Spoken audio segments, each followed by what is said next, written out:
आप देख रहे हैं न्यूज समय तक। नमस्कार, आप देख रहे हैं न्यूज समय तक। आइए नजर डालते हैं आज की खास खबर पर। कानपुर देहात मड़ौली गांव क्षेत्र से आ रही बड़ी खबर। उत्तर प्रदेश के मुखिया सीएम योगी आदित्यनाथ ने कल की घटना में गहरा दुख व्यक्त करते हुए आरोपियों के ऊपर कड़ी कार्रवाई की। बताते चले, कल की घटना में मां बेटी की मौत का मामला अवैध कब्जा हटाने के दौरान क्रूरता पर कार्रवाई करते हुए एसडीएम में ज्ञानेश्वर प्रसाद, एसएचओ रूरा दिनेश गौतम पर केस आईपीसी धारा के तहत 302, 307 व अन्य गंभीर धाराओं में केस तथा एसडीएम ज्ञानेश्वर प्रसाद के निलंबन की तैयारी। आरोपी अशोक अनिलवार, निर्मल दीक्षित पर भी केस कानून गो और 4 लेखपाल पर भी गंभीर धाराओं पर केस, 12 से 15 महिलाओं एवं पुलिस कर्मियों पर एफआईआर दर्ज करने की आश्वासन देते हुए अधिकारियों से बात की है तथा घटना में शामिल जेसीबी ड्राइवर समेत कई अन्य लोगों पर मुकदमा दर्ज होने की संभावना जताई जा रही है। अभी ताजा रिपोर्ट के अनुसार परिवारजनों ने पोस्टमार्टम के लिए मिट्टी दुखी परिवार जन्म देने से इनकार कर रहे हैं और मुख्यमंत्री और डिप्टी सीएम को घटनास्थल पर बुलाने की जिद पर अड़े हुए हैं। परिवारजनों का आरोप है कि डीएम शैलेंद्र के चलते हुए घटना की गई है। आप साफ देख सकते हैं पीड़ित को बताते हुए। अब देखते हैं उचित से उचित कार्रवाई क्या की जा रही है। समाचार लिखे जाने तक गौ रक्षक दल ने भी तत्काल कार्रवाई करने की मांग की है। कानपुर देहात के रूरा से शिवकरण शर्मा की ये खास रिपोर्ट। एसडीएम लेखपाल अशोक दीक्षित, अनिल दीक्षित, मनीष चिरकुआरा, ब्रजेश, निर्मल मिल के आके सब लगा दी। घर में आगी मैं लोग अंदर रहते, हम नहीं कर पाए केबल पर और पापा जला के आगी लगा दी। मंदिर अंदर भी तोड़ा है क्या? मंदिर तोड़ दी, नल तोड़ दी, सब पेड़ सब गिरा के आगी लगा के मम्मी मिट्टी। इसके पहले आप डीएम के आ गए तो क्या हुआ? सब कुछ सुनवाई नहीं भाई, उल्टा ही होगा। डीएम सब यही में शामिल है, को कुछ नहीं की। किन पर हत्या का आरोप लगाते हैं?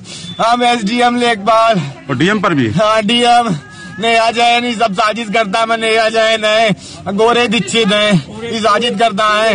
अशोक, अनिल, ब्रजेश, निर्मल, मनीष चिरकुआरा ही मिल के आगी लगाई ना के माँ घर में आके मम्मी और मिट्टी सब तो फरीज हो मऊ पर रहते अंदर। आपकी माँ बहन जल रही थी तो प्रशासन कहाँ था? भाग गए, डील के भाग गए सब। कुछ नहीं को देखो लगना ही सब भाग गए। हम घुसे अंदर तो नहीं निकाल पाए। जब अंदर जितने वजन रहे उठा ही नहीं पाए। ठीक नहीं।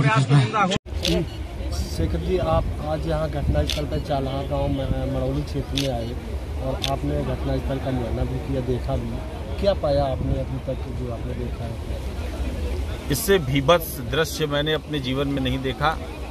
2 जली लाशें पड़ी हुई हैं, पूरा परिवार बिलखता हुआ, रोता हुआ। आप यहाँ के हालात देख के समझ सकते हैं कि ये किसी अतिक्रमण माफिया या किसी बहुत बड़े आदमी का आवास नहीं रहा होगा। एक गरीब ब्राह्मण की झोपड़ी थी, उस झोपड़ी को आग लगाया, 2 लोगों को मार दिया। बेटे को मारना चाहते थे, बेटा बच गया। बुलडोजर से उसका पूरा का पूरा मंदिर गिराया। शैव संप्रदाय के होने के साथ योगी जी संत वेशभूषा धारण करते हैं और मुख्यमंत्री बन के बैठे हुए हैं। G20 में उनके लोग थिरकते नजर आते हैं। उन्हें शर्म आनी चाहिए अपने सरकार की ये हालात देख के कि जहां ब्राह्मणों के ऊपर इस तरीके से अत्याचार हो रहा है। दूसरी बात मैं ये कहना चाहूँगा कि योगी जी को ये भी सोचना चाहिए कि जब स्वयं श्री राम ब्रह्म दोष से माफ नहीं हुए थे और उनको पश्चाताप करना पड़ेगा तो वे कहाँ जाएंगे?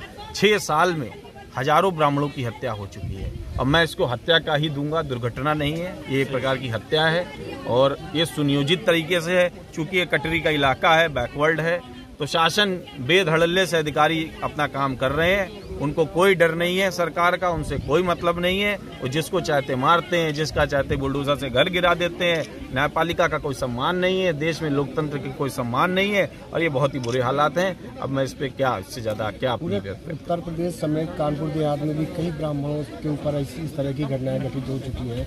क्या सरकार के ऊपर ऐसा आरोप लगाया जा सकता है कि सरकार ब्राह्मणों को टारगेट कर रही है? बिल्कुल टारगेट कर रही है। क्यों नहीं टारगेट कर रही है? और क्यों नहीं लोग मिल रहे हैं और लोगों के साथ क्यों नहीं हो रहा है? मैं किसी का नाम नहीं लेना चाहता किसी वर्ग का नाम नहीं लेना चाहता। एक वर्ग के तो हालात ये हैं कि उनके सारे माफिया सड़क पे घूम रहे हैं, सारी अवैध संपत्ति उनके पास है, कुछ ही लोगों को निशाना। और भी गरीब इस जगह को देखकर आप खुद अंदाजा लगा सकते हैं यहाँ क्या मिलेगा। यहाँ से कौन सी ऐसी जमीन है जो इतनी कीमती है, हाईवे निकल रहा है, या यहाँ पे सरकार को किसी जमीन की जरूरत थी, कुछ कौन सा अतिक्रमण जो इतनी फोर्स लगा के आपने जो है मतलब बिल्कुल गिरवा दिया, मार दिया। ये तो एक प्रकार से ऐसा लग रहा है कि जैसे साजिशन हत्या नहीं होती है, वो हत्या करा गया। सरकार का कहना है हमारी सरकार में सारे माफिया अंडरग्राउंड हो गए हैं, कोई किसी तरह का जो है कोई वो नहीं है। अब मुझे लगता है जो पिछली सरकार में माफिया थे वो इनकी सरकार में मंत्री हैं, और जो पिछली सरकार में माफिया थे वो इनकी सरकार में विधायक और सांसद हैं। अभी ब्रजभूषण शरण सिंह को आपने देखा होगा, धनंजय सिंह को आपने देखा होगा, अभय सिंह को आपने देखा होगा। इन सबके हालात आप देख रहे होंगे, और योगी जी को सोचना चाहिए कि उन पर कार्रवाई क्यों नहीं करते हैं। उन पर तमाम जमीनें हैं, तमाम चीजों को करते हैं। अच्छा, कुछ महीने पहले एक बलवंत सिंह हत्याकांड हुआ था जो बहुत बड़ा हत्याकांड था, क्या लगता है कि पुलिस प्रशासन को ने उससे कोई सबक नहीं लिया? देखिए, पुलिस प्रशासन पूरी तरह से निरंकुश है।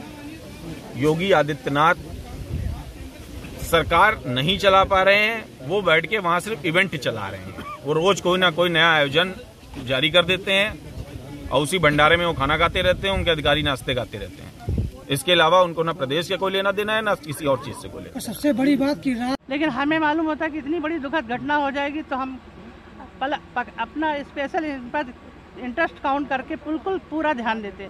लेकिन हमने सोचा कि बात आई गई और चली गई, कोई हमारे पास फिर इनकी कोई गुहार मेरे पास नहीं है। मुझे ये भी नहीं पता चला कि डीएम ने भगा दिया, लेकिन अभी पता चल रहा है कि ये लोग जब गए थे तो इन पर मुकदमा भी लिखा दिया गया और भगा भी दिया गया। मुख्यमंत्री जी बहुत संवेदनशील हैं और हम समझते हैं हम लोग सब उनके एक पैरोकार ही हैं, उन्हीं की तरफ से आए हैं। फोन आया। देखते रहे न्यूज समय तक, आप खबर दें हम आप तक खबर पहुंचाएंगे। गांव से शहर तक, शहर से देश तक, देश से विदेश तक।